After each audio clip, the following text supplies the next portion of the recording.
इंग्लिशमध्ये एक खूप सुंदर म्हण आहे, प्राईड कमेथ बिफोर फॉल. 1912 रोजी एक खूप महत्त्वाची घटना घडली. टायटॅनिक नावाचं जहाज त्याच्या पहिल्या सफरवर निघालं. तिथे त्यांचे जे कॅप्टन होते एडवर्ड जे स्मिथ, त्यांना आपल्या नावेवर खूप विश्वास होता. जशी नाव निघाली, पहिल्या दिवशी दुसऱ्या दिवशी एकदम आनंदात गेले. तिसऱ्या दिवशी त्यांना सिग्नल मिळाले की पुढे खूप मोठा आईसबर्ग आहे. ते म्हटले की नावेची स्पीड कमी करायची गरज नाही. ते म्हटले की थोडं टर्न करा, नाव निघून जाईल, आणि नाव निघून गेले. खूप आनंद झाला. 5वा दिवस व्यवस्थित गेला.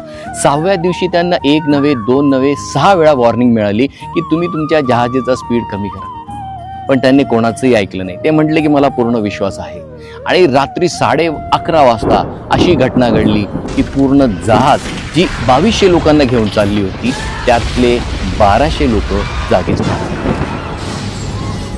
जीवनात आपल्याला बऱ्याच वेळेला चांगल्या गोष्टी सांगण्यात येतात. मोठे लोक असतील, घरातले वयस्कर लोक असतील, आपल्याला काही ना काही सांगत असतात. पण आपल्याला आपल्या शक्तीवर, आपल्या कलेवर, आपल्या इतर गोष्टींवर आपल्याला खूप विश्वास असतो आणि त्यांच्या गोष्टीकडे आपण सहज कानडोळा करतो. आयुष्यात एकदा तरी निर्णय घेण्यापूर्वी आपल्याला जे फीडबॅक्स मिळतात त्याच्यावर नक्की विचार करा. हरे कृष्ण.